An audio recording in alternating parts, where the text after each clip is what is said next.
Hi guys, here's a question. What would you do if everything you knew vanished in one single merciless day? I am Quintus, a baker of Pompeii, or I was, before the mountain we trusted turned against us. One moment I was kneading dough in my little shop. The next, the sky itself was falling and the ground roared beneath my feet. The second fire and ash started to rain from the heavens. My craft meant nothing. Survival was all that remained. But how did I, a simple bread maker, survive when the gods decided to erase my city from the earth? Listen closely as I recount the moment that changed my life and sealed Pompeii's fate. But before we jump into tonight's story, take a moment to like this video and subscribe to the channel. I'm also curious to know where you're tuning in from, and which figure from Italy's fascinating history inspires you most. Share your thoughts in the comments, and perhaps their stories will be told in a future episode. Now that everything's settled, it's time to relax, dim the lights, let the world's noise fade, and come with me as we journey back through time. Let me start by describing an ordinary day in my life as a baker in Pompeii in the year 79. I would wake in the absolute dark when even the roosters were still sleeping. My small room above the bakery always smelled of yesterday's embers and the earthy scent of grain that settled into everything. That smell was as familiar to me as my own hands. I'd rise quietly, my movements practiced and silent, down the narrow stairs to the bakery below, my feet knowing every step even without light. The first task was always the oven, banking last night's coals, adding new wood, watching the flames catch and begin their dance. That first fire of the day felt like a small prayer in itself. Then came the measuring of flour from the big storage jars, the mixing of water, the working of the dough with strong, sure hands. In that quiet hour before dawn, the only sounds were my own breathing and the soft thump of dough on the wooden table. I'd say my morning prayer to Vesta at the small shrine near the hearth, asking for her blessing on my ovens and my home. The city outside was utterly still, asleep and peaceful, not knowing what the mountain had in store for us that day. The first real sign of morning was the thin line of a light that appeared under the shop's wooden shutter. That was my signal. I'd lift the heavy bar and roll the shutter up, letting the new day pour into the bakery. The morning air always carried the coolness of night still clinging to the stone streets, and that first breath of outside air felt like greeting an old friend. My regulars would start arriving almost immediately. First came Lucius, the fishmonger from down the street, always needing something to eat before heading to the market. Then Marcia, the widow who lived 2 doors down, who would buy just half a loaf because she lived alone. They'd stand there in the growing light, their faces familiar and comfortable like the worn counter between us. The gossip would flow as freely as the coins they paid with. Lucius might complain about the prices fishermen were asking at the docks, while Marcia would share which neighbours had been arguing loudly the night before. I'd listen while weighing out portions, my hands knowing the exact weight of a standard loaf without needing the scale most days. The rhythm of it, the asking, the weighing, the exchanging, was like a dance we'd performed together for years. The warmth from the oven would start to push back against the morning chill, creating a small pocket of comfort in the shop. You could feel the heat radiating from the brickwork, and customers would often linger near it, especially in the cooler months. They'd rub their hands together and comment on how nice it felt, how my bakery was the warmest place in the neighbourhood first thing in the morning. Children would sometimes trail after their parents, their eyes wide at the stacks of fresh bread. I'd always break off a small piece of crust for them, watching their serious faces break into smiles. Their parents would pretend to scold them, but everyone knew it was part of the morning ritual. The simple joy in that small gift never grew old for me. As the sun climbed higher, the shop would fill with the golden light that made the dust motes dance in the air. The sounds of the city waking up would grow around us. The clatter of carts on stone, the calls of other shopkeepers opening their shutters, the general murmur of 1,000 people beginning their day. My bakery sat at the corner of two smaller streets, just enough away from the main thoroughfares to feel neighbourhood-like rather than commercial. There was a particular moment each morning when the light would hit the glass oil lamp I kept on the counter just right, making it glow as if still lit from within. I always paused to notice that, a small moment of beauty in the midst of the morning rush. The customers would come in waves, early workers first, then families after the children were dressed, then the leisurely wealthy who slept later than the rest of us. I knew most of them by name, and they knew me not just as the baker but as Quintus. They'd ask after my family, though I had none left in Pompeii. They'd share their troubles and their small triumphs. In those morning hours, my shop was more than a place to buy bread. It was where the neighbourhood checked in with itself, where we reminded each other that we were all part of the same community, all sharing this life under the mountain's watchful presence. By mid-morning, the whole quarter would come alive with its own particular music. You could hear the rhythmic tapping from the metalworker's shop down the street, the steady scrape of the carpenter's plane, and occasionally the raised voices of merchants haggling over prices. My bakery was just one instrument in this daily symphony of craftsmanship that made our neighbourhood hum with purpose. The miller's cart would arrive right on schedule, its wooden wheels groaning under the weight of fresh ground flour. I could hear him coming from 3 streets away, that particular squeak of the left rear wheel that he never seemed to get around to fixing. He'd back the cart up to my storage room door, and we'd work together to transfer the sacks, the fine white dust coating our arms and tunics like a second skin. He always had news from the farms outside the city walls, which crops were doing well, what the weather had been like beyond our mountain shadow. Children would be out in the streets by then, their lessons with the grammaticus not starting until later. They'd chase each other past my open shop front, their laughter ringing against the stone walls. Sometimes they'd play with a leather ball, and occasionally it would bounce into the bakery, followed by a sheepish child retrieving it. I never minded, their energy was part of the neighbourhood's heartbeat.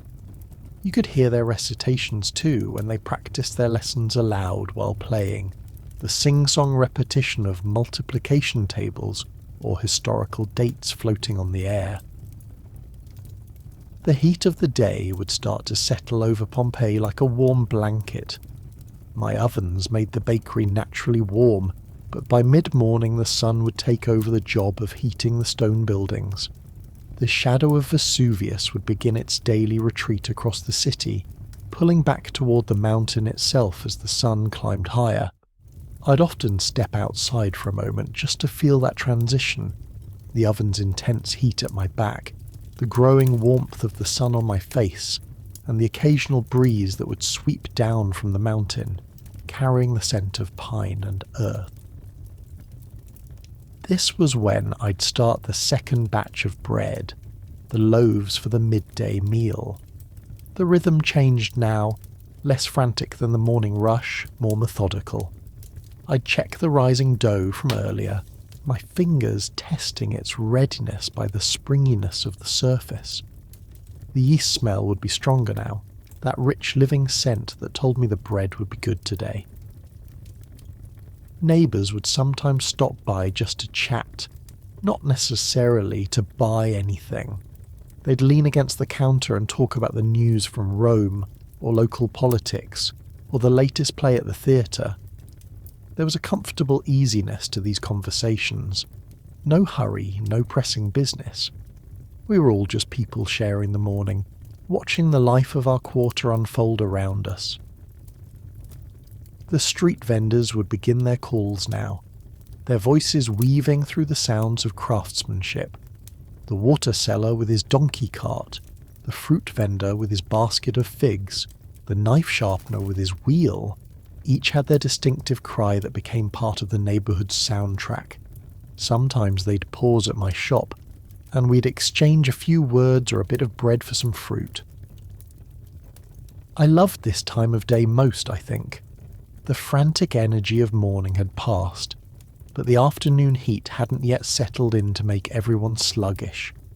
There was a perfect balance to it, the sense that everything was working as it should, each person playing their part in the life of our community. The bread in my ovens, the metal being shaped down the street, the children learning their lessons through play. It all felt like a beautiful, intricate machine that hummed along perfectly.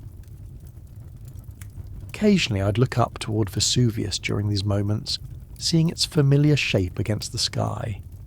It was just always there, like a silent guardian watching over our daily lives. We never thought of it as anything but permanent, stable, reliable, the one thing in our world that would never change.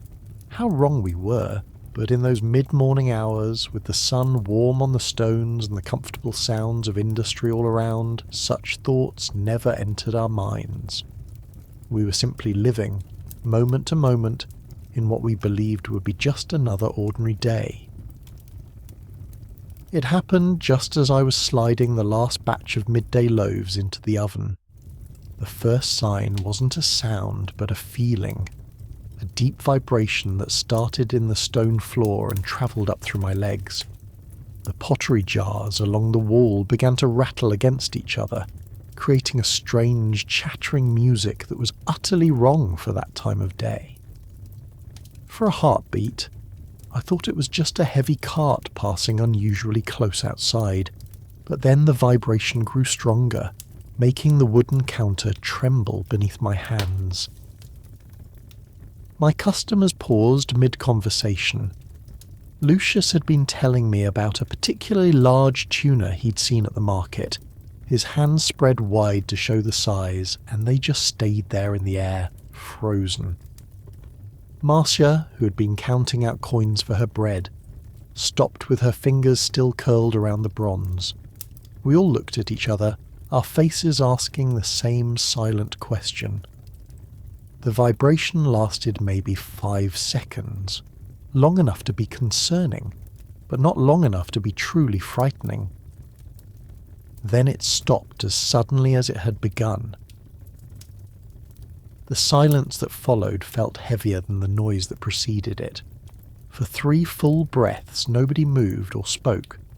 Then Lucius laughed, a bit too loudly, and said it must be Vulcan working especially hard in his forge today. We all relaxed slightly, the tension breaking like a wave. Marcia finished counting her coins onto the counter, her hands only shaking a little. I found myself laughing too, making some joke about the gods reminding us not to get too comfortable. But underneath the laughter, something felt different. The air itself seemed charged, waiting.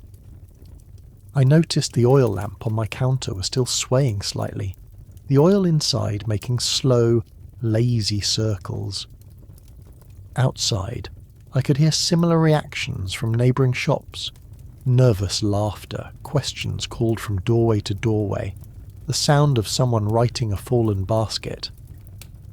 The children who had been playing in the street had gone quiet, clustering together near the fountain instead of running about. We all returned to what we were doing, but the rhythm had been broken. Lucius finished his story about the tuna, but his heart wasn't in it anymore. Marcia took her bread and left more quickly than usual, throwing a nervous glance toward the mountain as she stepped into the street. I checked my oven to make sure the tremor hadn't disturbed the fire, my hands moving automatically while my mind kept replaying those few seconds of vibration. The oddest thing was how quickly we all decided it was nothing. Within minutes, the bakery felt normal again. The heat from the oven, the smell of baking bread, the sounds of the neighbourhood continuing outside. Someone down the street was already joking loudly about how the quake had shaken the laziness out of the afternoon workers. Another voice called back that it was better than a cup of wine for waking you up. I found myself making more of these little jokes too, reassuring customers who came in looking concerned. Just the mountain stretching its legs, I'd say, or Vulcan must be forging something spectacular today. People wanted to believe it was nothing, and I wanted to believe it too. We'd all felt tremors before, small shivers in the earth that were common enough to be unremarkable. There had been a bigger one years ago that damaged some buildings, but that was before my time in Pompeii, just a story old-timers would tell. Yet this one felt different in a way I couldn't quite explain. It wasn't the strength, it was the quality of it. There was a deep, grinding sensation to it that I'd never felt before, as if something massive was moving deep beneath us. But when I mentioned this to a customer, he just clapped me on the shoulder and said I was spending too much time alone with my ovens. So I pushed the feeling aside and focused on the bread. The loaves were coming out perfectly golden, their crusts crackling as they cooled.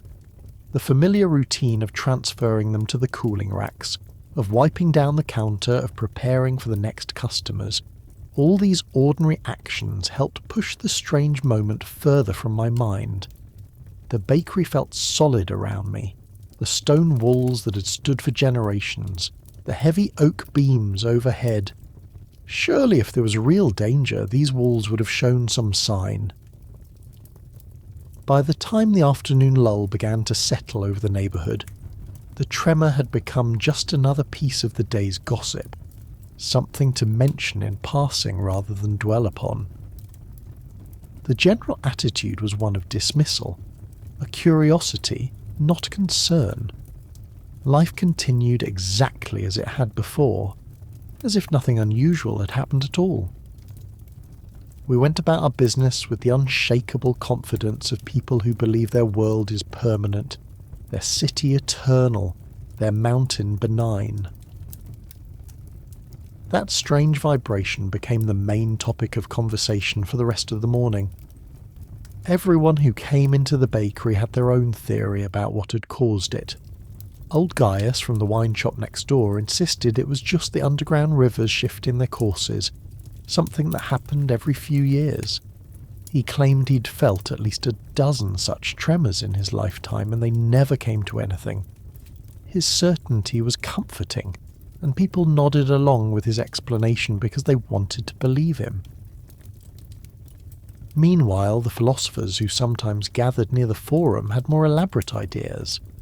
I overheard them discussing it when I delivered bread to one of the wealthy houses nearby. They spoke of the earth being a living thing that occasionally needed to stretch, or of underground caverns collapsing far beneath us. One young scholar with intense eyes argued that it was the weight of all our buildings finally settling into the ground after generations. They debated these theories with great seriousness, as if solving some academic puzzle rather than discussing something we had all physically felt. The merchants had their own practical concerns. Marcus, who sold pottery down the street, came in looking worried about his stock. He'd lost 2 amphorae in the tremor when they rattled off a high shelf. He wondered aloud if he should move his more valuable pieces to lower shelves, just in case. But then he laughed at himself, saying he was being foolish over a little shake that lasted less time than it takes to draw a deep breath. Still, I noticed he didn't actually move anything when he returned to his shop. The women who came to buy bread often had more superstitious interpretations. Clodia, the wife of a local magistrate, whispered that her household gods had been restless all morning before the tremor. She'd found the sacred oil lamp flickering strangely at dawn, which she took as an omen. Another woman mentioned that the chickens in her courtyard had been acting skittish since yesterday, refusing to come out of their coop. These small signs, meaningless on their own, took on new significance after the earth moved. What struck me was how quickly we all settled on explanations that made us feel safe. The human mind has a wonderful ability to find patterns and reasons where perhaps there are none. We needed to believe that what happened had a cause we could understand, because the alternative, that the ground beneath our feet could move without reason or warning, was too frightening to contemplate. So we embraced the stories that made us feel most secure. The general attitude around town was one of casual dismissal. People would mention the tremor in the same way they might mention an unusually hot day or a sudden rain shower, as a curiosity, not concern. The shopkeepers along my street went about their business as usual. The children returned to their games. The farmers in the market continued haggling over prices. Life had already absorbed the strange event and moved on.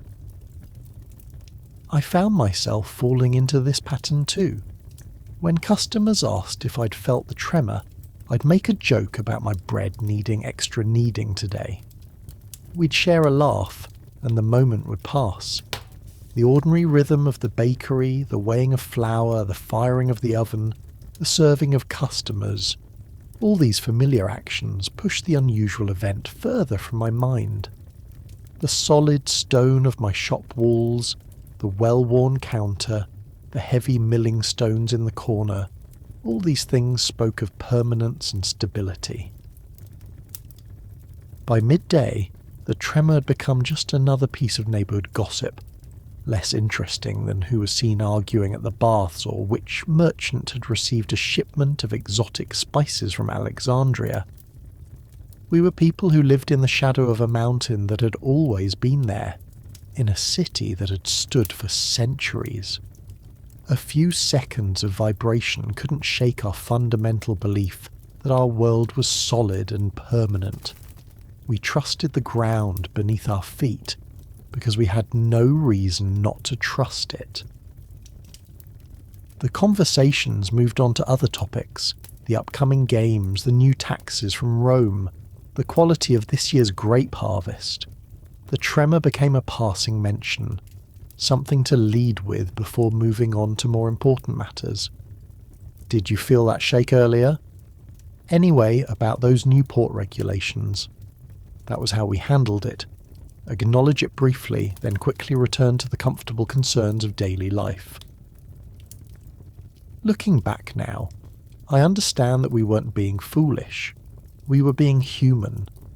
When you live your whole life in one place, when your father and his father before him lived in the same city, you develop a deep, unspoken trust in your environment.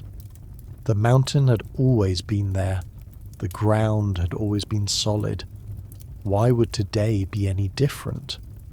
Our dismissal of the danger wasn't arrogance. It was the natural result of a lifetime of experience telling us that the world was predictable and safe. So we continued with our day, the strange tremor already fading into memory. The bakery filled with a good smell of baking bread, the counter accumulated a new dusting of flour, and customers came and went with their daily needs. The mountain remained where it always had been, silent and seemingly peaceful against the blue sky. We had no way of knowing that the tremor was just the first whisper of a conversation the earth was about to have with us, a conversation that would change everything we thought we knew about our world and our place in it. The quiet hours of siesta settled over Pompeii like a soft blanket. The frantic energy of morning had faded, and the intense heat of midday made everyone seek shade and stillness. My shop grew quiet as customers finished their midday meals and retreated to cooler spaces. I rolled the shutter halfway down, creating a dim, comfortable space that felt separate from the bright heat outside. The rhythm of the bakery changed completely during these hours. Instead of the constant motion of serving customers, my tasks became slower, more methodical. I'd sweep the floor, the bristles of the broom making soft whisking sounds against the stone. Then I'd wipe down the counter with a damp cloth, clearing away the flour dust and crumbs that accumulated through the morning. These simple, repetitive tasks felt meditative, a quiet space between the busyness of morning and evening. I'd check the grain supplies in the storeroom, running my hands through the different sacks of wheat and barley. The grain felt cool and smooth between my fingers, each variety with its own particular texture. I'd make mental calculations of how much I needed for the next day's baking, which grains were running low, when I might need to place another order with the miller. The storeroom smelled of earth and dry things, a comforting scent that spoke of abundance and preparation. My own meal was simple: bread from yesterday's batch, a piece of cheese from the market, and watered wine. I'd eat sitting on the stool behind the counter, listening to the near silence of the neighbourhood. The sounds that did carry were muted and distant. The occasional snore from an open window, the soft conversation of slaves taking their rest in shaded courtyards, the faint rustle of leaves in the occasional breeze. Even the normally busy street outside my shop grew still, with only the occasional person moving quickly from one patch of shade to another. I'd watch the patterns of light and shadow through the partially closed shutter.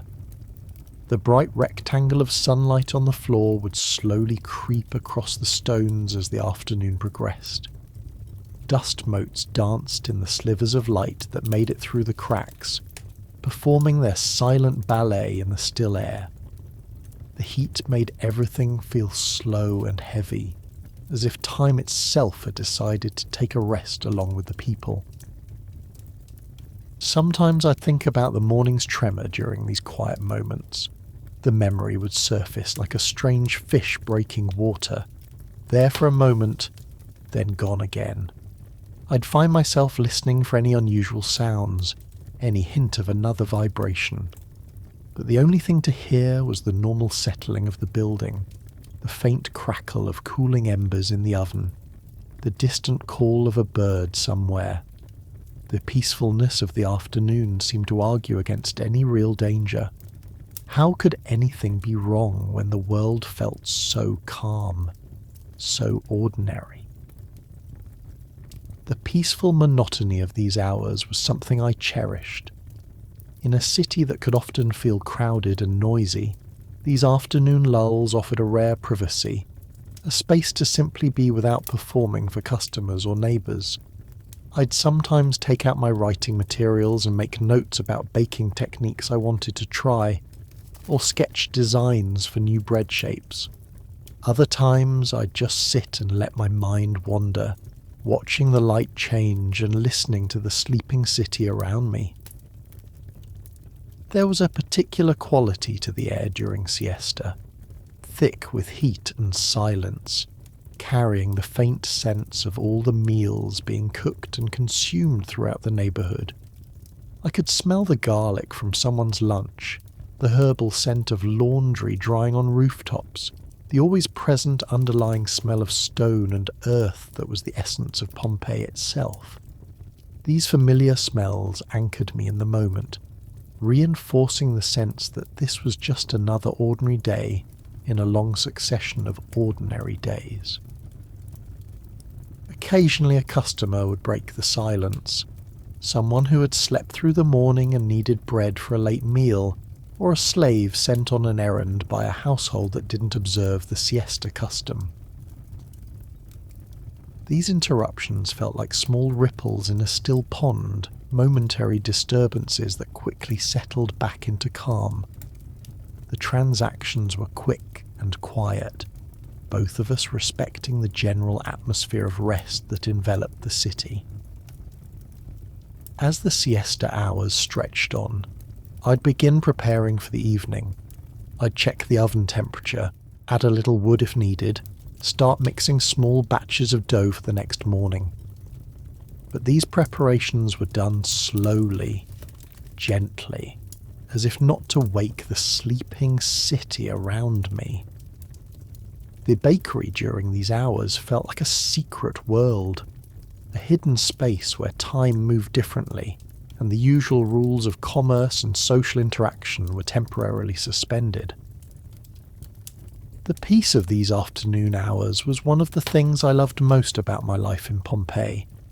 It represented the natural rhythm of our days, the busyness of morning, the rest of afternoon, the gentle revival of evening. This pattern felt ancient and right, as steady as the seasons themselves. As I worked quietly in the dim bakery, listening to the sleeping city around me, I had no way of knowing that this particular siesta would be the last peaceful afternoon any of us would ever know, that the familiar rhythms we trusted were about to be broken forever. The first thing I noticed was the birds. Normally during siesta you'd hear the occasional cooing of doves from the rooftops or the chatter of sparrows in the eaves, but that afternoon the silence felt different. Not just the quiet of resting humans, but an absence of all the small sounds that usually filled the air between human activities.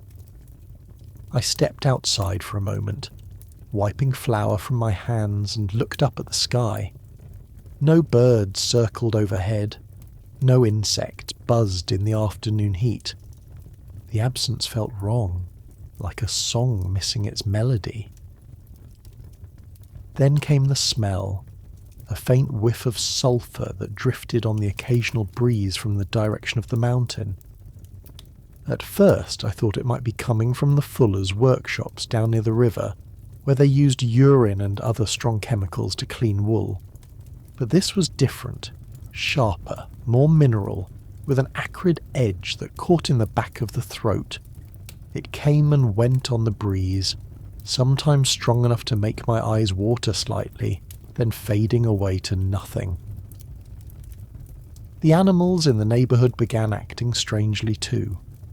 Old Marius's dog, who usually slept in the shade of his master's doorway all afternoon, was pacing restlessly up and down the street, whining softly. He'd stop occasionally to stare toward Vesuvius, his ears pricked forward as if listening to something we couldn't hear. The cats that normally sunned themselves on warm rooftops had all disappeared, seeking hiding places instead of their usual perches.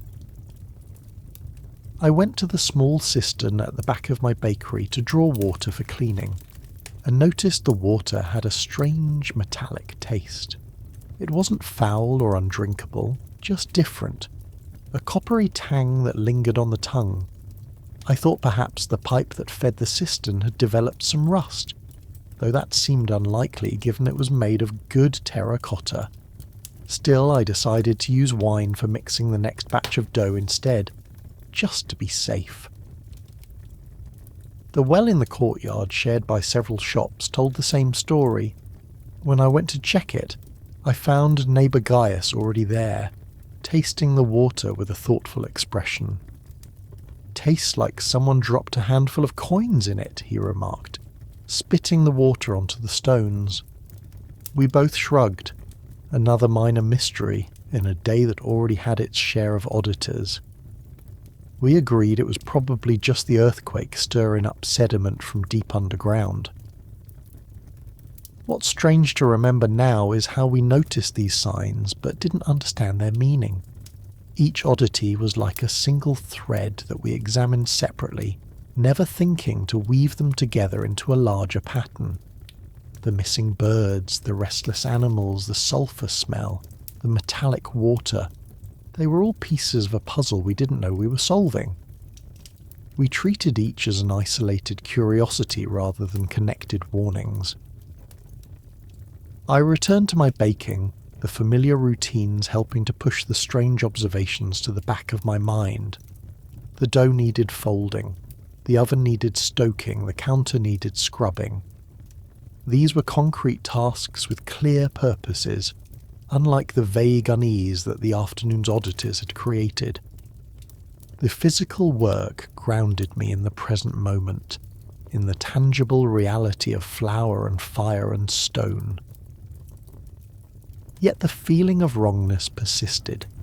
The air itself felt different, heavier, thicker, as if the atmosphere itself was holding its breath. The light through the shutter had taken on a peculiar quality too, though I couldn't quite say how. Not darker exactly, but changed, as if filtered through some invisible screen that muted the colours and flattened the shadows. Occasionally I'd catch myself listening for something, though I didn't know what. The normal sounds of siesta, the gentle snoring, the distant murmur of conversation, the occasional cart passing on a larger street, all seemed hushed, subdued.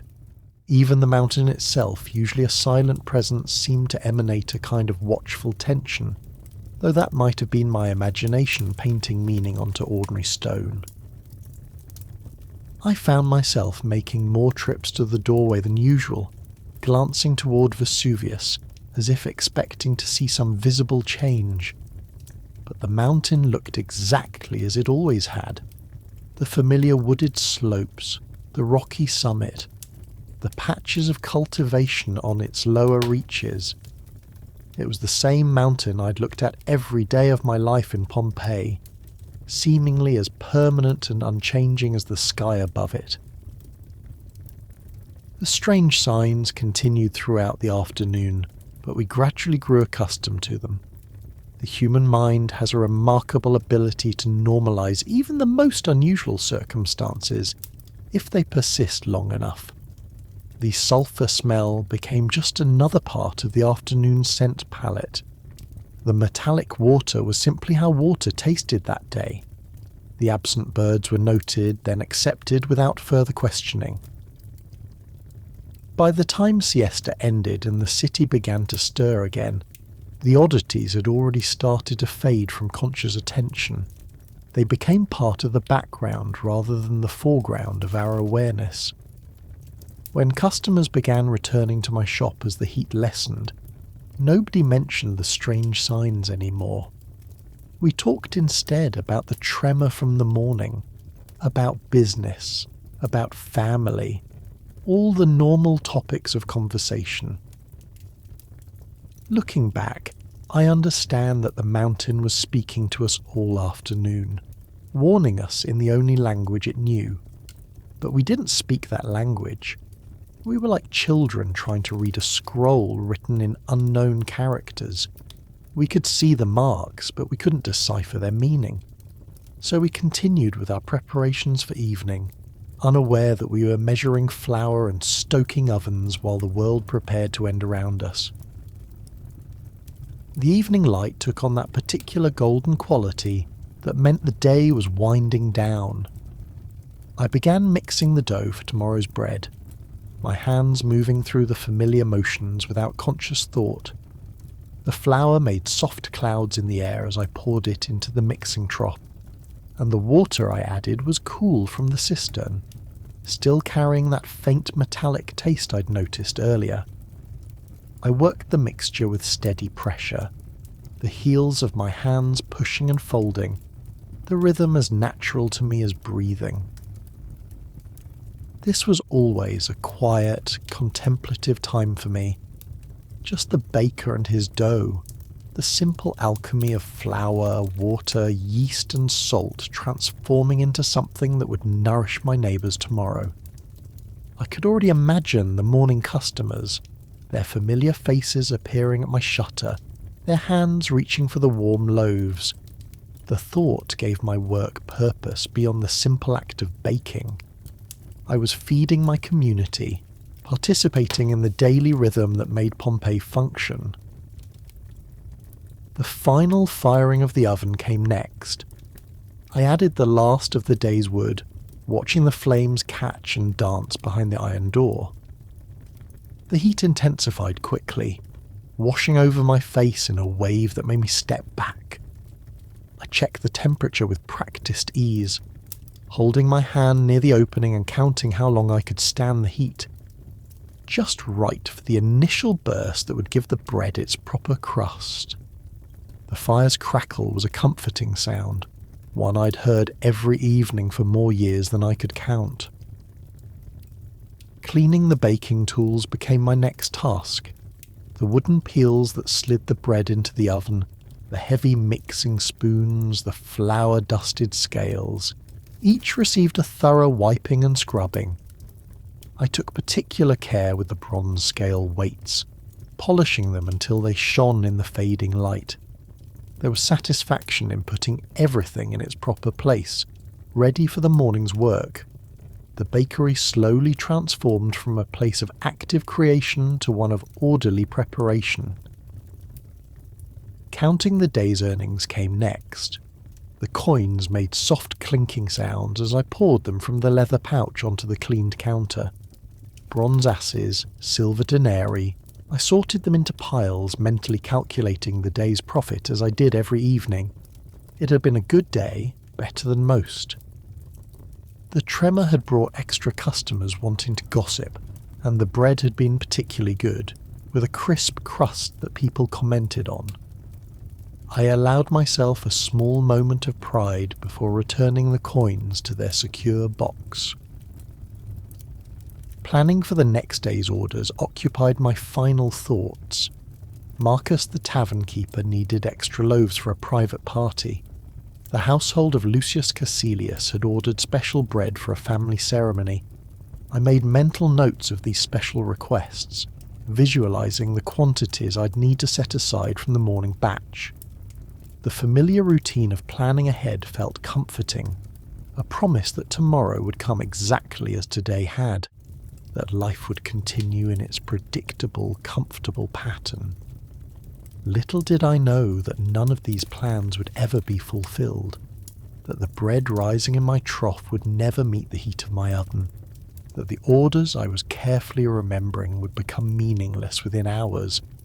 The future I was planning for simply wouldn't exist. The sun began its descent behind Vesuvius, painting the sky in shades of orange and purple that should have been beautiful but somehow felt ominous that evening. The mountain silhouette grew dark against the fiery sky, and I noticed the redness seemed more intense than usual, almost like the sky itself was bleeding. I stood in my doorway watching the light change, the evening breeze carrying that strange sulphur smell more strongly now, though I'd almost grown accustomed to it. Neighbours began appearing at their doorways too, not for conversation but just to look, to feel the evening air. There was a restlessness in the quarter that wasn't usual for this time of day. People moved with a slight hesitancy, their eyes frequently glancing toward the mountain as if expecting something. The comfortable evening routines, lighting lamps, preparing simple meals, enjoying the coolness after the day's heat, all felt performed rather than natural, as if we were all waiting for something without knowing what. I spoke briefly with Gaius from next door as he rolled down his shop shutter. "Strange evening," he remarked, his eyes also drawn toward Vesuvius. I nodded agreement, but neither of us could articulate what exactly felt strange. It was the quality of the light, the odd stillness in the air, the continued absence of bird song that should have filled the dusk hours.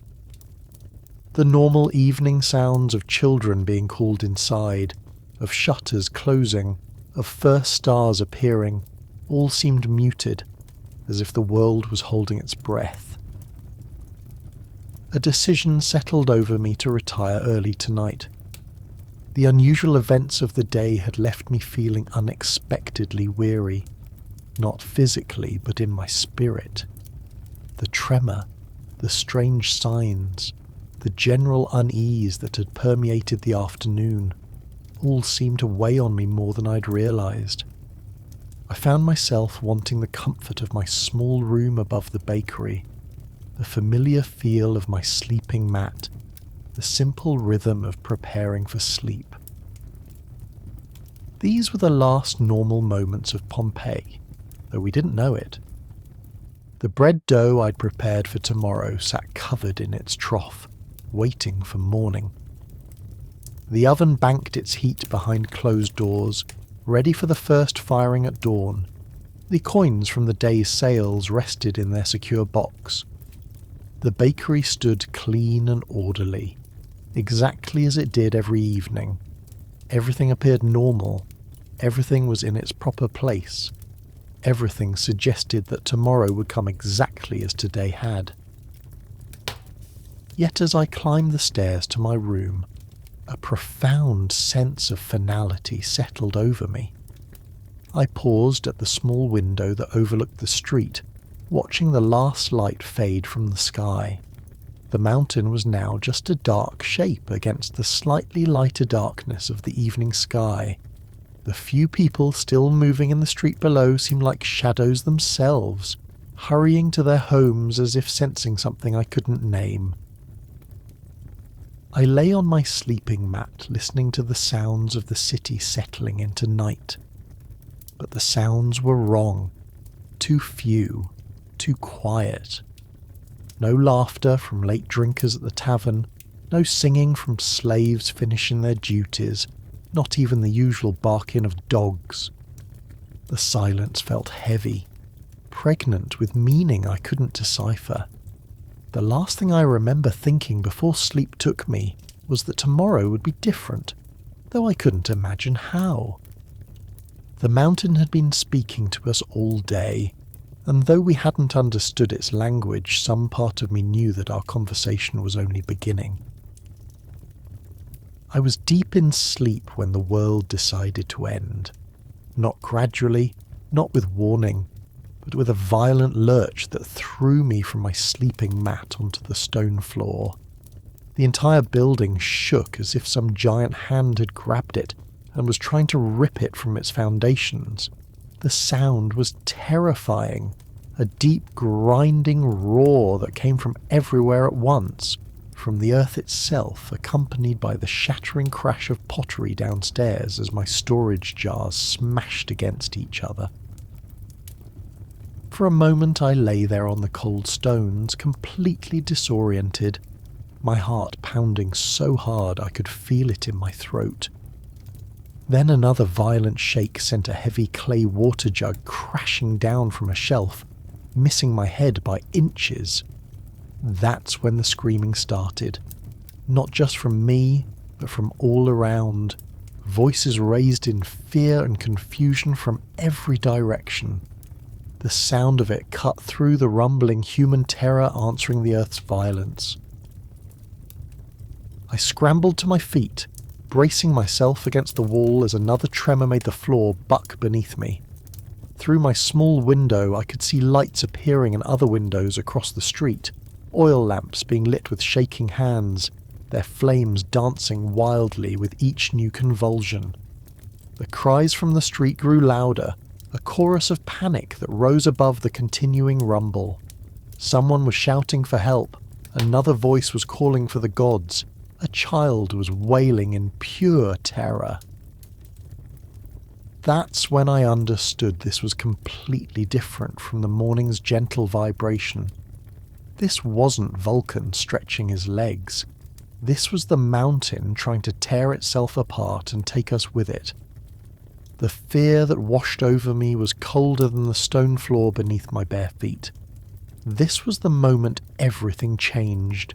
The line between the world we knew and whatever was coming next. The comfortable certainty of stone walls and solid ground had been ripped away, leaving only terror and the desperate need to survive. The first grey light of dawn revealed a world gone mad. Instead of the soft morning glow we knew, the sky had turned the colour of dirty wool, a strange yellowish grey that made everything look sick and dying. The air itself felt thick, heavy with fine ash that settled on my tongue and made me cough.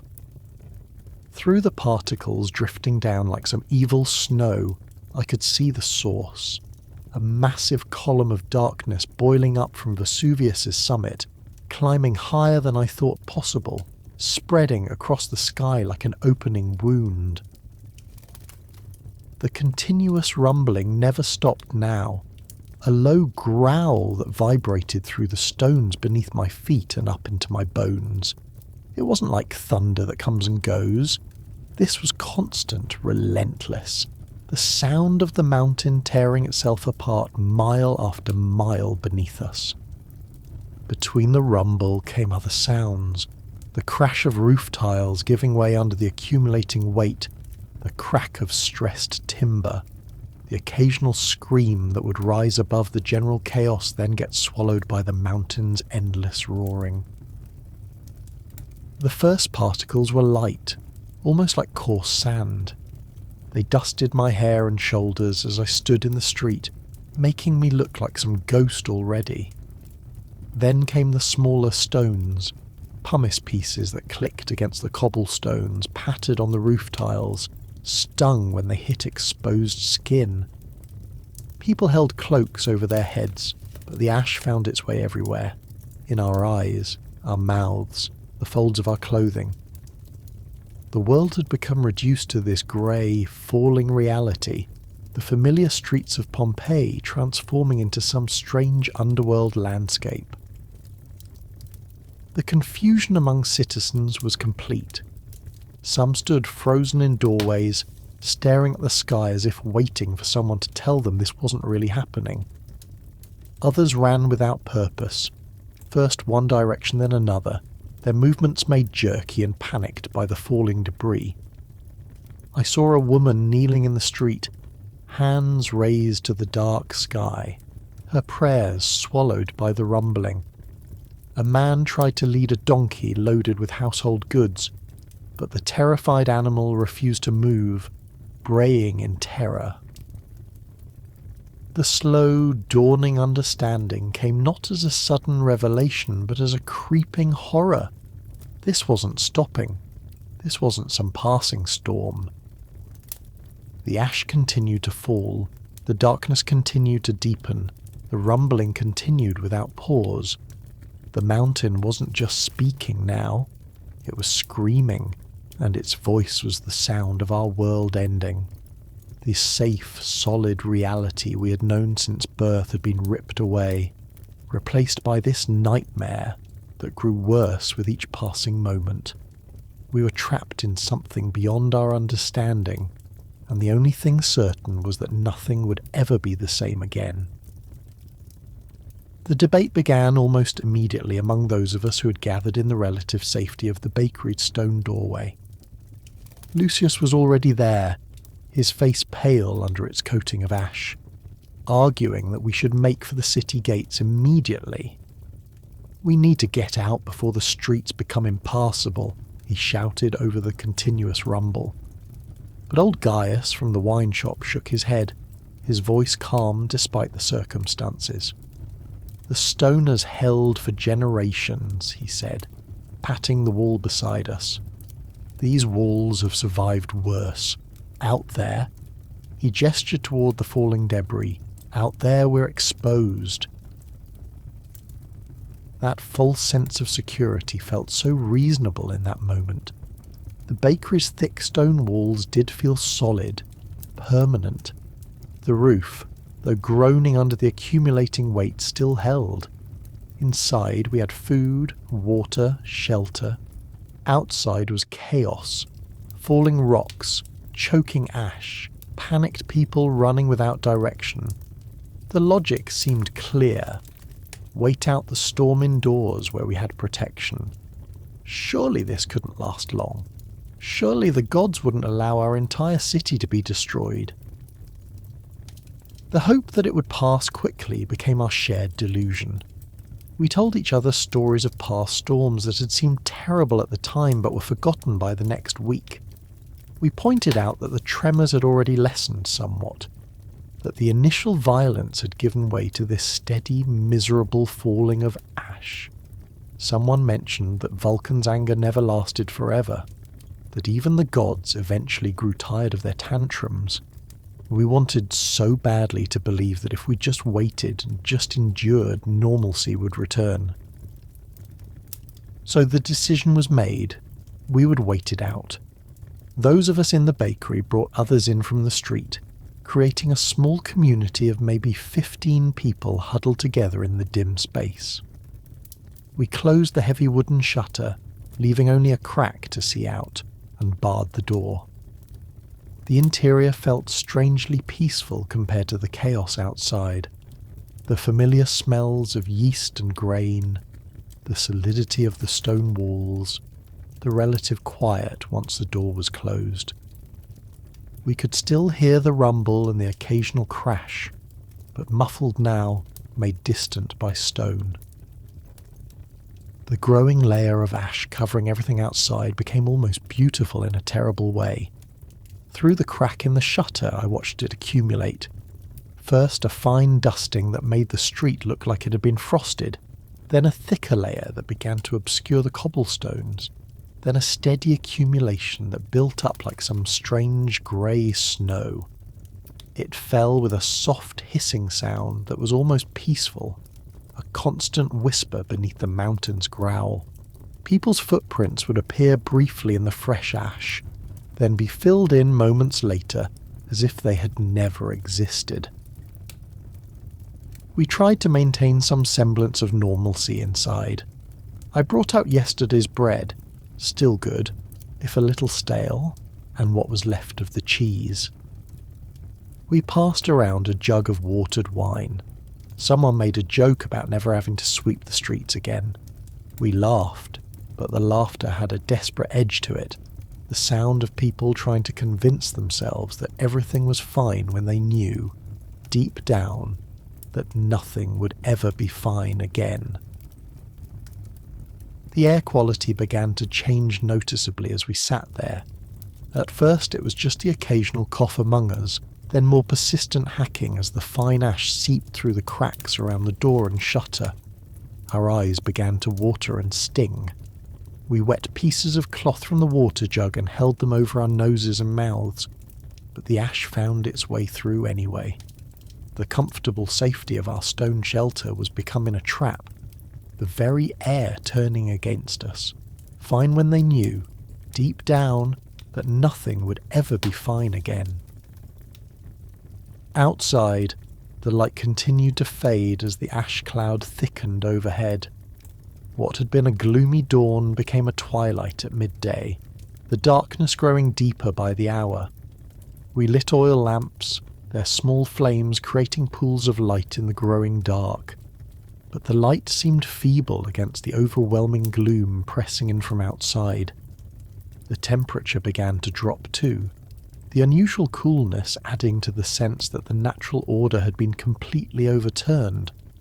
Fine when they knew, deep down, that nothing would ever be fine again.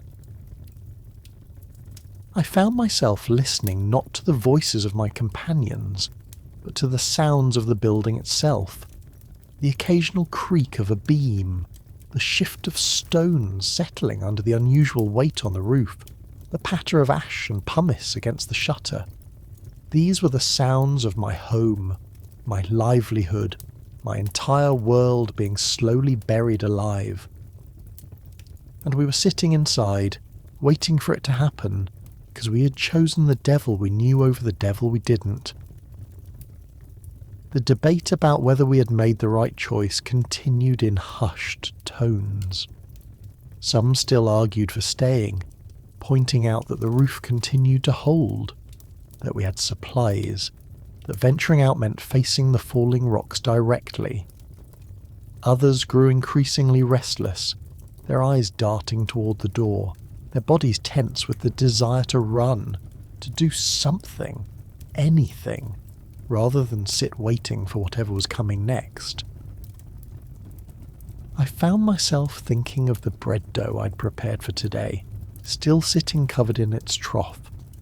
I thought of the orders I had mentally noted, Marcus's extra loaves for his tavern, the special bread for Lucius Caecilius's family ceremony. All those plans for a future that was rapidly disappearing under layers of volcanic ash. The normalcy I had taken for granted, the daily rhythm of baking, selling, planning, felt like a dream from another life. something too fragile and precious to have ever been real. As the hours crawled by, the initial confidence that we had made the right choice began to erode like the buildings outside being buried. The air grew thicker with ash, making breathing increasingly difficult. The darkness deepened until our oil lamp seemed to push back only a few feet of the overwhelming gloom. The sounds from outside changed too. Fewer human cries, more structural collapses, as if the city itself was giving up around us. We had chosen the safety of stone over the uncertainty of flight, and now the stone was becoming our tomb. The comfortable logic that had seemed so reasonable hours earlier now felt like the worst kind of foolishness. But by the time we truly understood our mistake, it was already too late to change our minds. The ash had accumulated too deeply outside. The air had become too toxic. The world we knew had already ended while we sat waiting for it to return. The first sound was a low, deep groan that seemed to come from the very bones of the building. It wasn't like the earlier tremors. This was the sound of something massive giving way under pressure. We all froze in the dim lamplight, our conversations cutting off mid-sentence. The groan came again, longer this time, accompanied by the sharp crack of terracotta tiles shifting overhead. A fine shower of dust and plaster sifted down from the ceiling, catching in the lamplight like falling stars in our personal night. My eyes went immediately to the heavy oak beams that supported the bakery's roof, beams I had looked at every day for years that had seemed as permanent as the mountain itself. Now I saw them differently. I noticed how they bowed slightly in the middle, how the ancient wood seemed to strain under the incredible weight accumulating above us. The ashfall had become heavier, and I realised with dawning horror that the roof was holding up what amounted to a small mountain of volcanic debris. Each new load of falling pumice and ash added to the burden, and the old timbers were speaking their protest in the only language they knew. The concern became a shared panic in that moment. Where moments before we had debated the wisdom of staying, now there was only the urgent need to move. The bakery that had felt like a sanctuary now felt like a trap about to spring shut. I looked at the faces around me, Lucius pale and wide-eyed, Gaius with his false confidence finally shattered, the others all showing the same realization. Our stone walls meant nothing if the roof came down on top of us. The decision was made without words. We had to get to stronger buildings. The public baths with their vaulted ceilings, the temple with its massive stone construction, anywhere with architecture designed to bear heavy loads. But getting there meant venturing back into the hell outside. I moved to the door, my hand shaking as I lifted the heavy bar. The moment I cracked it open, a wave of thick, choking ash poured in, making everyone cough violently. Outside, the world had transformed completely. The ash was now knee-deep in places, drifted against walls like some bizarre grey snow. The struggle through that accumulating ash was like wading through nightmare. Each step required lifting my legs high, fighting against the weight of the debris. The ash found its way into my sandals, burning where it rubbed against skin. The air quality had deteriorated dramatically, thick with fine particles that coated the throat and lungs, making every breath a conscious effort. I held a damp cloth over my nose and mouth, but it provided little protection against the onslaught. The changing quality of the air was the most frightening part. It wasn't just the difficulty breathing, it was the growing sense that the very atmosphere was turning against us. A strange, acrid taste joined the ash, something chemical and burning that made my eyes water and throat constrict. The occasional breath of slightly clearer air became a precious gift, a reminder of what normal breathing felt like. Between the roof's groaning protest and the air's increasing toxicity, our safe haven had become the most dangerous place we could be. We pushed through the deepening ash toward the Forum, the city's heart where instinct told us others would gather. The journey felt like moving through a dream where everything familiar had been twisted into some grey, muffled version of itself. Buildings I'd known my whole life became vague shapes in the ash-filled air, their outlines softened and obscured by the relentless falling debris. The sound of our progress was the laboured breathing through cloth masks and the suck and pull of legs moving through ash that now reached past our knees in places. When we reached the Forum, the scene was both exactly what I expected and nothing like I could have imagined. Hundreds of citizens had gathered there, drawn by the same instinct that brought us. The need to be together, to seek guidance, to find safety in numbers. But there was no safety here, only shared panic made visible. People clustered in groups that constantly formed and dissolved, their movements jerky and uncertain. The beautiful open space that normally hosted markets and ceremonies had become a theatre of collective dread, the fine ash covering the marble paving like some blasphemous snowfall. The confusion was absolute. I heard a dozen different theories shouted over the continuous rumble of the mountain. Some claimed this was the work of angry gods requiring sacrifice. Others insisted it was a natural phenomenon that would pass by nightfall. A man with the bearing of a scholar argued loudly about underground fires and pressurized steam, his words mostly swallowed by the general chaos. The rumours flew like the ash itself. The sea had boiled, the sun had been extinguished, the gates of the underworld had opened. Nobody knew anything, yet everyone had an explanation. The officials tried valiantly to maintain order. I saw a magistrate standing on the base of a statue, calling for calm in a voice that cracked with strain. A few city guards moved through the crowd, helping those who'd fallen or become disoriented. But their efforts felt hopelessly inadequate against the scale of what was happening. How do you maintain order when the world itself is coming apart? How do you offer reassurance when the sky's falling and the ground shakes beneath your feet? Then came the first major collapse nearby. A loud crash followed by a cloud of dust that billowed through the Forum, causing a fresh wave of panic. People screamed and surged in whatever direction seemed away from the sound. I saw the terror in their eyes, not just fear, but the absolute certainty that death was among us, that our city was being dismantled piece by piece around our helpless selves.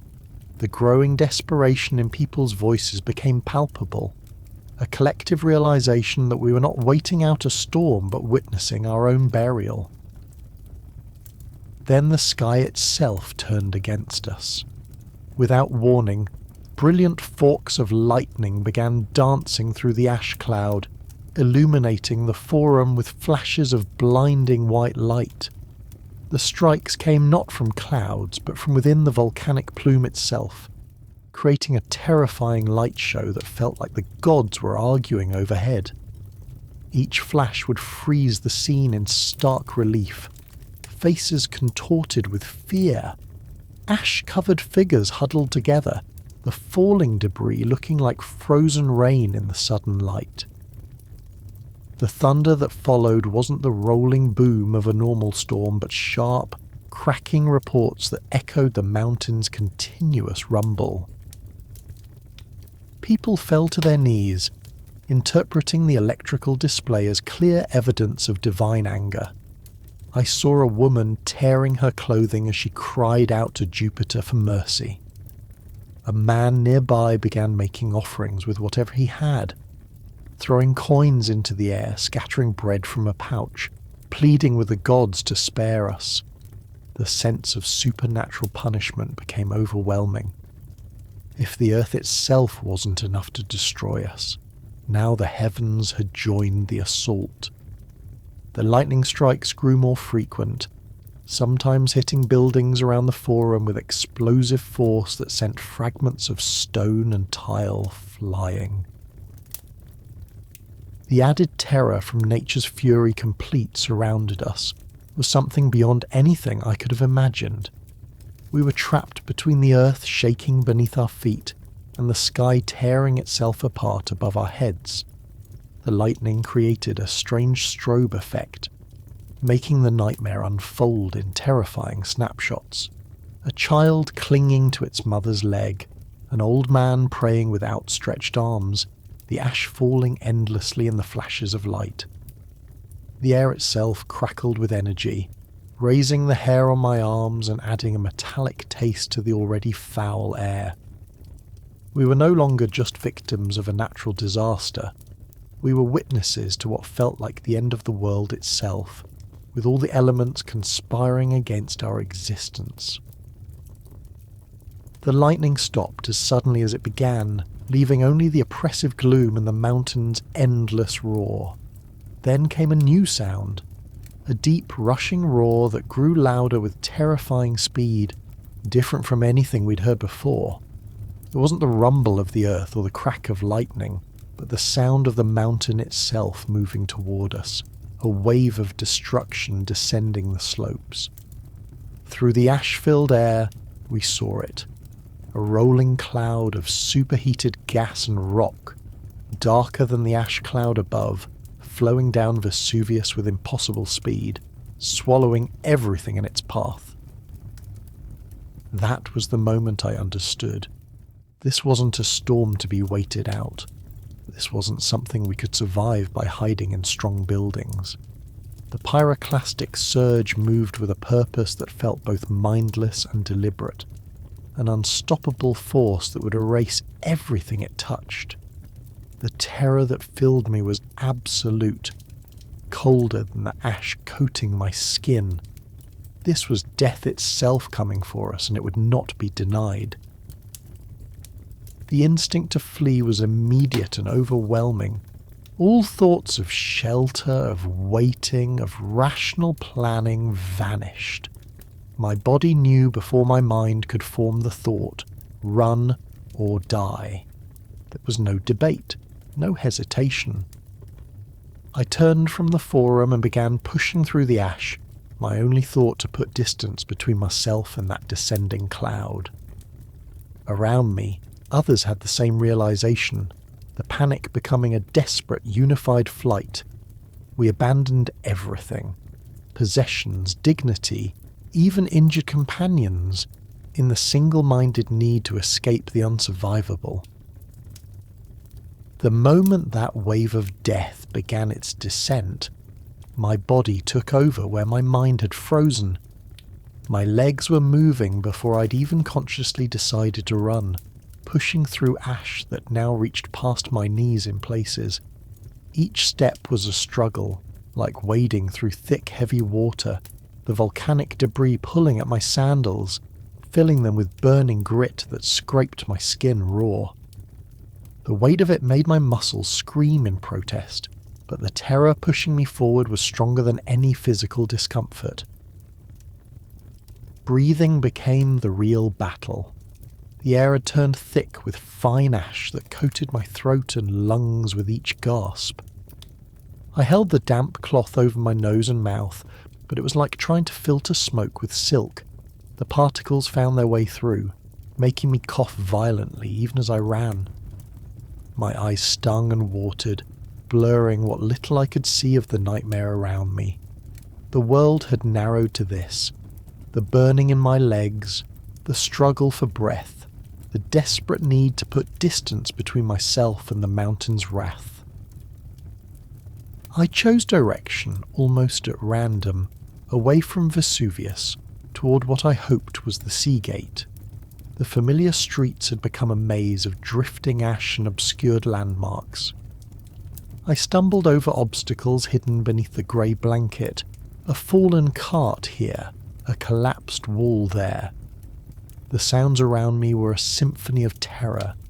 The continuous roar of the eruption, the crash of collapsing buildings, the screams of people equally desperate to escape. The helping of neighbours happened instinctively without thought. I saw an older woman stumble and fall face first into the ash, and my hand was pulling her up before I'd even registered her face. We didn't speak, just shared a look of mutual understanding, then continued running together for a few paces before the crowd separated us. A man carrying a child slipped on the uneven footing, and 3 of us caught them without breaking stride, our movements coordinated by shared desperation. The constant fear of being overcome was a physical presence at my back. I kept glancing over my shoulder, expecting to see that dark wave of superheated gas and rock swallowing the street behind me. Every crash of masonry, every particularly loud rumble from the mountain, made my heart leap into my throat. The panic was a live thing in my chest, sharp and cold, overriding everything except the primal command to survive. This wasn't a calculated escape. It was blind flight, driven by the certain knowledge that hesitation meant death. The sight of boats bobbing in the distance through the ash-filled air was like seeing life itself floating just beyond reach. My lungs burned with each ragged breath. My legs screamed from fighting through the deepening ash. But hope, that fragile, impossible thing, flared in my chest. The sea gate was somewhere ahead, and beyond it the harbour where ships might still offer escape. I pushed forward with renewed desperation, each step through the chest-high drifts near the city walls feeling like my last. The desperate push toward the water became a nightmarish wade through a world turned to grey slurry. The ash mixed with seawater seeping through the gates created a thick, cement-like mud that clung to everything.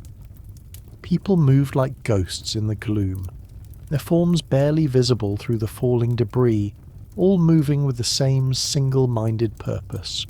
Reach the water, reach the boats, reach safety. The sounds of the eruption were muffled here by the city walls, replaced by the splash of people struggling through floodwaters and the desperate cries for loved ones separated in the chaos. The chaos at the shoreline was absolute madness. Dozens of small fishing boats were already swamped by too many people climbing aboard, their frantic movements capsizing the very vessels they hoped would save them. Wealthy merchants shouted offers of gold for passage while sailors tried to beat back the crowds with oars. Children cried for parents they couldn't find in the press of bodies. The water itself seemed to boil with the heat from falling debris, creating steam that mixed with the ash to form a choking mist. My lucky timing came as I stumbled toward a smaller fishing vessel that had just pushed off from the crowded main dock. A sailor reached out as I floundered in the chest-deep water, his strong grip hauling me aboard as if I weighed nothing. I collapsed onto the deck, coughing up ash and seawater, my body trembling with exhaustion and relief. The boat was already moving, its sail catching what little wind could push us through the strange debris-filled waters. The last view of Pompeii disappearing behind the ash will haunt me until my dying day. As we pulled away from shore, I turned back for one final look at my home, my city, my entire world. But there was nothing to see, just a wall of grey, the falling ash so thick now that the shore vanished within moments. The mountain's roar continued, but the city itself had been erased from existence, swallowed by the very earth we had trusted our whole lives. The bread I had baked that morning, the customers I had served, the life I had built, all gone behind that curtain of ash, leaving only the memory of what had been and the reality of what remained.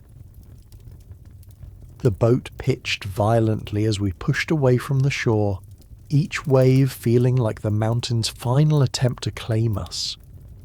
The sailor who pulled me aboard didn't speak, just pointed toward the oars, his meaning clear. My baker's arms, strong from years of kneading dough, now found new purpose fighting against the chaotic waters. Each pull of the oar sent pain shooting through muscles already pushed beyond their limits, but the rhythm of rowing became a kind of prayer, a physical plea for distance from the dying city behind us. The sea itself seemed to rebel against our escape. Hot ash fell continuously, hissing as it hit the water around us, creating a strange steam that mixed with the already choking air. Larger pieces of pumice bobbed on the surface like unnatural icebergs, forcing us to navigate around them. The water had taken on a grey, soupy quality, thick with suspended ash that made rowing feel like moving through mud. Occasionally a larger rock would plunge into the sea nearby, sending up geysers of water that drenched us and threatened to swamp our small vessel. The burning sensation came from everywhere at once. The hot ash settling on our exposed skin raised blisters if not brushed away immediately. Our eyes streamed tears that cut channels through the ash coating our faces. When seawater splashed over the sides, it carried with it the fine abrasive particles that stung like countless tiny needles. We rowed with one hand while constantly wiping at our faces with the other, a hopeless battle against the mountain's pervasive assault. The continuous rumble of the eruption became the soundtrack to our desperate flight. It wasn't just sound now. We could feel it through the boat itself, a deep vibration that travelled through the water and up through the wooden hull. The air remained thick with the acrid smell of sulphur and burning, each breath a conscious effort that required fighting against the instinct to cough. The darkness deepened despite it being daytime, the ash cloud blotting out the sun completely, leaving us in a twilight world of grey water and falling debris. The gradual distancing from the devastation brought its own peculiar horror.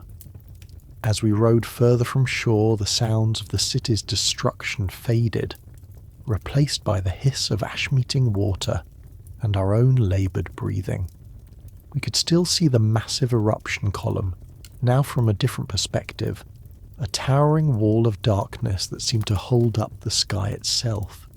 The lightning continued to dance within the cloud, silent flashes that illuminated the nightmare without providing any comfort. Those first moments of relative safety arrived so gradually we almost didn't notice them. The ashfall became lighter, the air slightly easier to breathe, the water less choked with debris. The sailor finally spoke for the first time, his voice raspy from inhaled ash. We're past the worst of it. The words hung in the air between us, too momentous to properly absorb. We kept rowing, our movements becoming more mechanical than desperate, as if our bodies couldn't quite believe the danger might be receding. I looked back at the others in the boat, maybe 10 of us in total, all strangers thrown together by catastrophe. Our eyes met across the space between the rowing benches, and in that shared glance passed all the unspoken things, the terror, the loss, the disbelief at being alive when so many were not.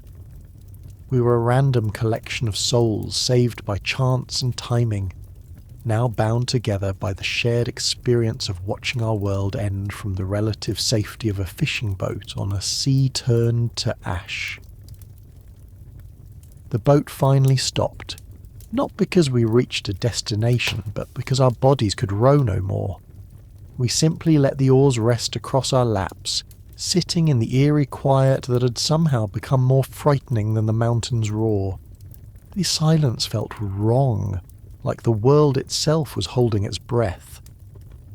I looked at my hands, blistered, ash-caked, trembling with exhaustion, and the numbing realization washed over me.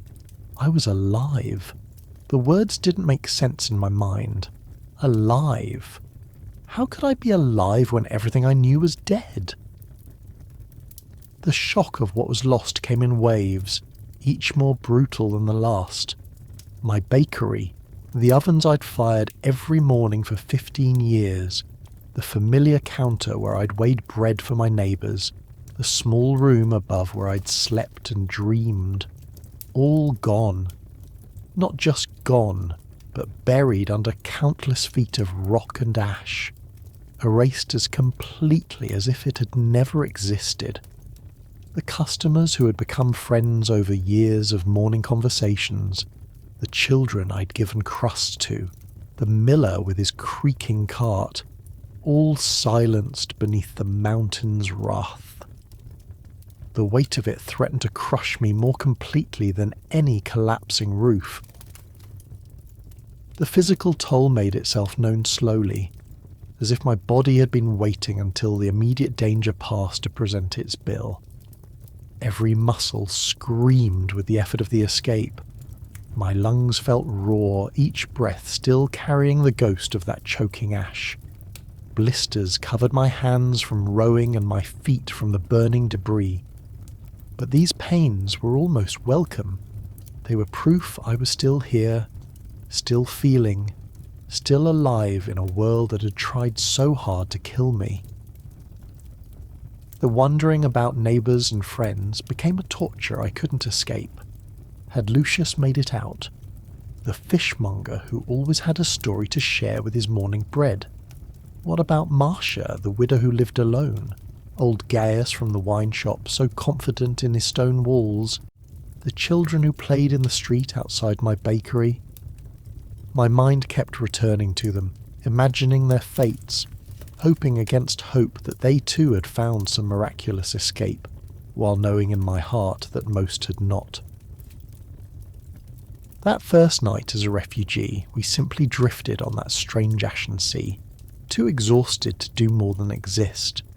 We passed around a water skin, its warm, metallic-tasting water feeling like the finest nectar. Nobody spoke much.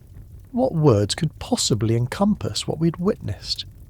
We simply sat together in the darkness, watching the distant glow of the still erupting mountain, each of us alone with our memories and our losses. The stars were hidden behind the ash cloud, leaving us in a darkness so complete it felt like we were the last people left in the world, floating on a sea of ashes between a lost past and an unimaginable future. The sailor guided our small boat toward a stretch of coastline where other survivors had already gathered. What I saw there would stay with me forever. Not a proper camp, just scattered groups of people huddled on the ash-covered beach, their faces blank with shock. They looked like ghosts washed ashore, their clothing torn and grey with volcanic debris, their movements slow and mechanical. We joined them without ceremony, stumbling onto the beach with legs that barely supported us, adding our little group to the growing collection of the saved and the shattered. The gathering of survivors happened organically, without plan or leadership. People simply found patches of relatively clear ground and sat down, too exhausted to do more than exist. There were perhaps 200 of us scattered along that stretch of coast, though more arrived constantly, some in boats like ours, others who had fought their way through the ash on foot, all bearing the same stunned expression. We were a random collection of humanity thrown together by catastrophe, united only by our shared escape from the unimaginable. The sharing of escape stories began quietly, tentatively, as if we were afraid giving voice to our experiences might make them more real. A woman nearby described climbing over rooftops as the ash deepened.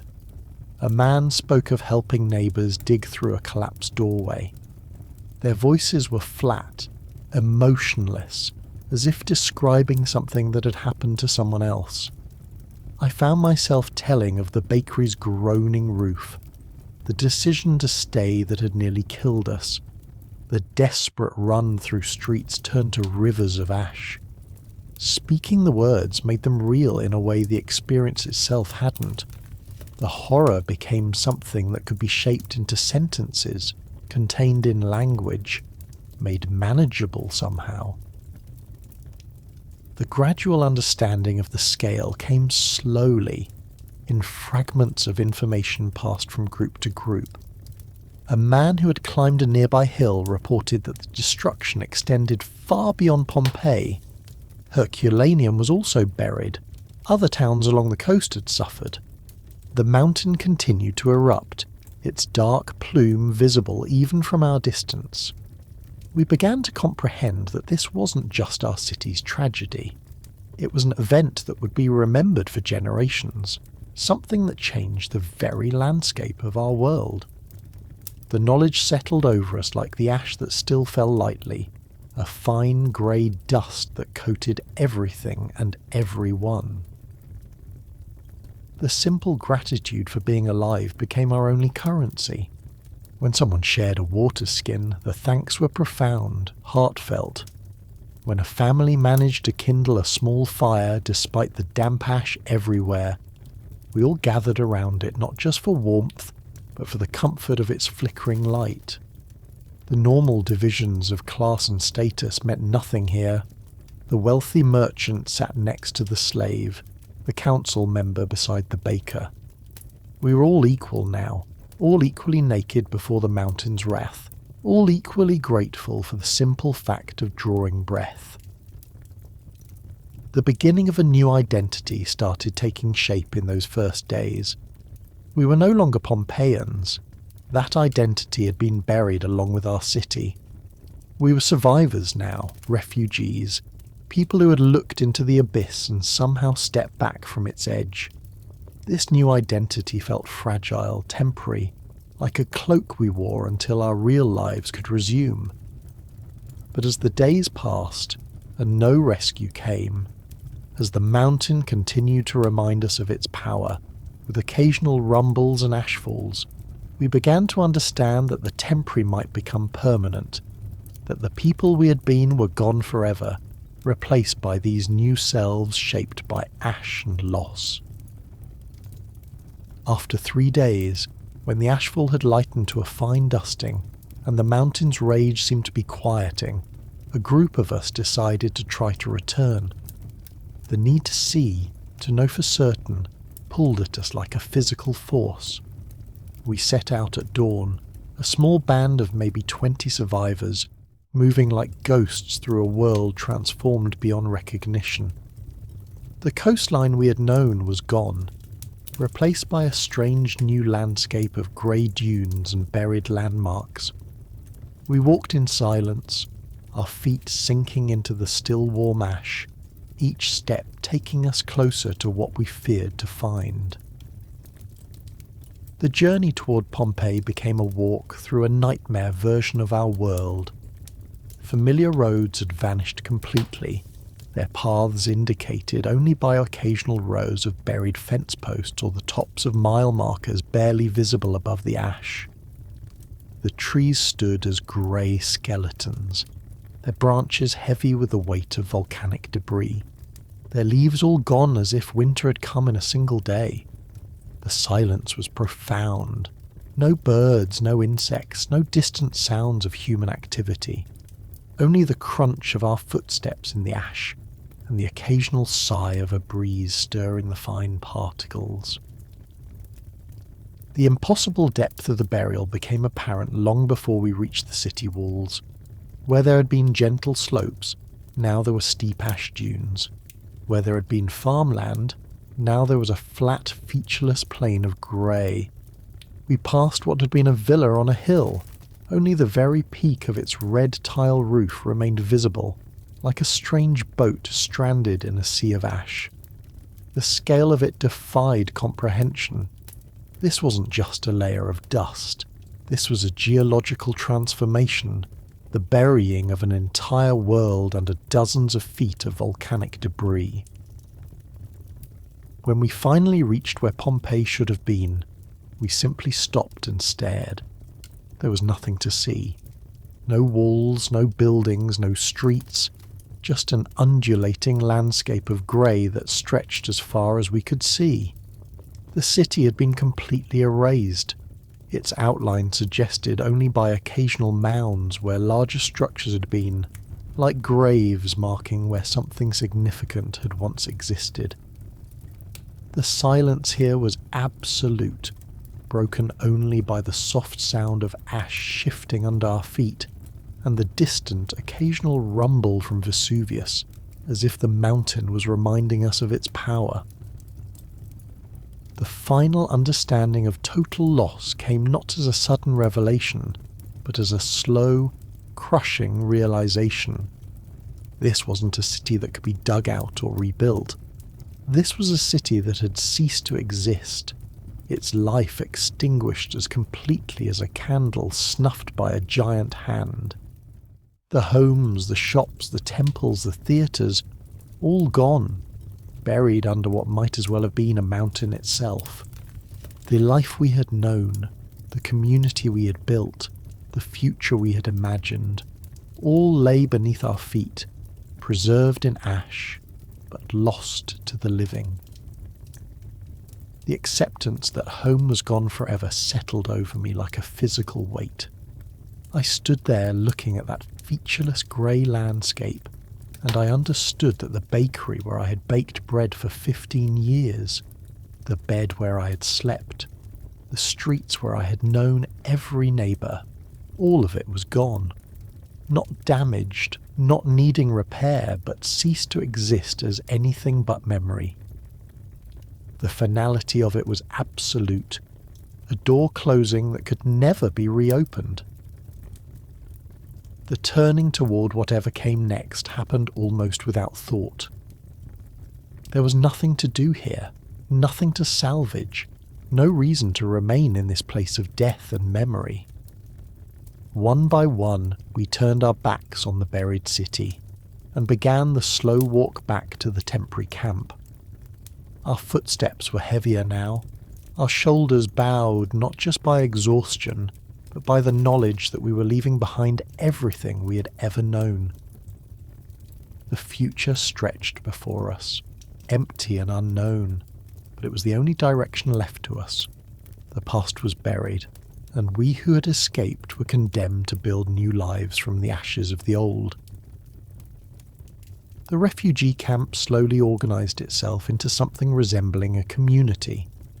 We cleared spaces for proper shelters, dug latrines away from the water supply, established a system for sharing what little food we had. My hands, accustomed to the gentle work of kneading dough, now learned new skills: how to weave reeds into roofing, how to distinguish edible plants from poisonous ones, how to build a fire that would burn despite the damp ash that still fell occasionally. The physical labour felt like a blessing, a way to keep my mind from dwelling on what we had lost. I found work in the nearest town, a place called Neapolis that had been spared the worst of the eruption. The baker there took pity on me when he heard my story, offering me a corner of his shop in exchange for help with the heavy work. My first day there, standing before a strange oven with unfamiliar tools, I felt like a child learning everything anew. The rhythm was different, the flour had a different texture, even the fire smelled different. But the act of baking itself remained the same alchemy, the transformation of simple ingredients into something that nourished and comforted. The strange freedom of having nothing became apparent slowly. Without a bakery of my own, without customers who expected certain breads at certain times, without the weight of tradition and expectation, I could experiment in ways I never had in Pompeii. I tried new grain combinations, different rising techniques, shapes I'd never attempted before. The Neapolitan baker watched my experiments with amusement at first, then growing interest as customers began asking for that bread the Pompeian makes. My tragedy had become, in a small way, a culinary opportunity. The perspective gained from near death changed how I saw everything. Where before I might have worried about the price of grain or competition from other bakers, now I found joy simply in the feel of flour between my fingers, the smell of yeast working its magic, the warmth of an oven on a cool morning. Each sunrise I witnessed felt like a gift I hadn't earned. Each loaf that rose properly felt like a small victory against the chaos that had tried to destroy us. The mountain had taken everything, but it had given me this, the understanding that life itself was the only treasure that mattered. The value of simple survival became my new philosophy. I no longer measured my worth by how many loaves I sold, or how much coin I accumulated. Instead, I found satisfaction in the basic acts of living, finding clean water, sharing food with other survivors, helping build a shelter that would keep out the rain. The elaborate concerns of my former life felt like someone else's story, a tale about a man who worried about things that ultimately meant nothing when the earth itself decided to reclaim what was hers. The gradual rebuilding of life happened almost without my noticing. First came a proper bed instead of sleeping on the ground. Then a second tunic so I had something to wear while the first was washed. Then a small chest to keep my few possessions safe. Each addition felt both precious and slightly unnecessary, as if I were building new self that might be just as fragile as the old one.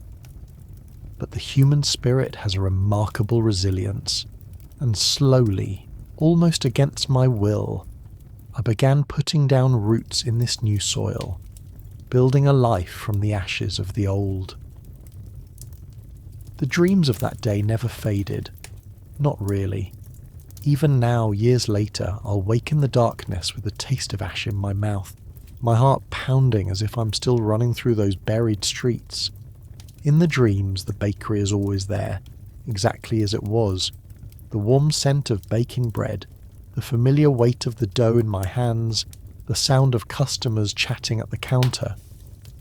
Then the tremor comes, and I'm trying to warn them, but the words won't come out, and the ash starts falling through the ceiling, covering everything in that terrible grey dust until I wake up gasping for air. The guilt of survival when so many perished is a companion that never leaves me. Why did I live when Lucius didn't? Why did I make it to the boat when Marcia, who lived just 2 doors down, never made it out?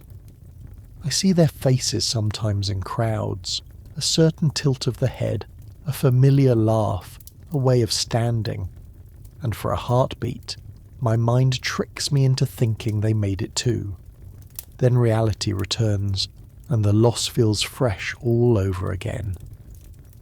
The randomness of it haunts me, that my life was spared not because I was better or wiser, but simply because I happened to be near the harbour when that fisherman reached out his hand.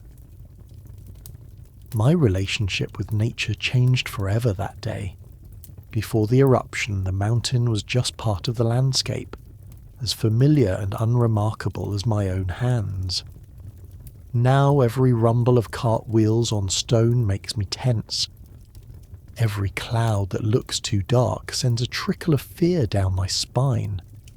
I find myself watching the birds. If they suddenly stop singing, if they take flight without reason, my breath catches in my chest. The earth is no longer something solid to build upon, but a living thing that might turn against us at any moment, no matter how peaceful it appears. Yet this changed perspective brought its own strange gifts. I find appreciation in ordinary days that I never had before. The simple act of breaking bread with friends feels like a miracle now. The warmth of the sun on my face, the sound of laughter in a tavern, the comfortable rhythm of a day without disaster. These are no longer things I take for granted. Each morning I wake to is a gift I never expected to receive. Each evening that passes without tragedy feels like a victory. The mountain took everything from me, but it gave me this, the ability to see the extraordinary beauty in the most ordinary moments. The stories told to willing listeners become a kind of medicine. At first, I couldn't speak of it at all. The words stuck in my throat, the memories too raw to shape into language. But slowly, as time passed, I found that telling the story helped somehow. Not the full horror. Nobody wants to hear that. But the small human moments. The way the light caught the dust motes in my bakery that last morning. The taste of the bread I never got to bake. The familiar creak of the miller's cartwheel. These fragments of a lost world feel precious now, and sharing them keeps that world alive in some small way, if only in memory. The understanding of being part of something larger than myself came slowly, like dough rising in a cool room. At first, I was just a baker who had lost his shop, then a refugee trying to survive, then a man starting over in a new town. But as years passed and travellers began seeking me out, I realised my story had become something else entirely. They would find me at my new bakery in Neapolis, not the grand establishment I'd had in Pompeii, but a simple corner oven, and asked to hear about that day. Not just what happened, but what it felt like, what the air tasted like, how the world sounded when it ended. I had become a witness to history, a living connection to something people could scarcely imagine. Being the last voice of a silent city carries a weight I never asked for but have learned to bear.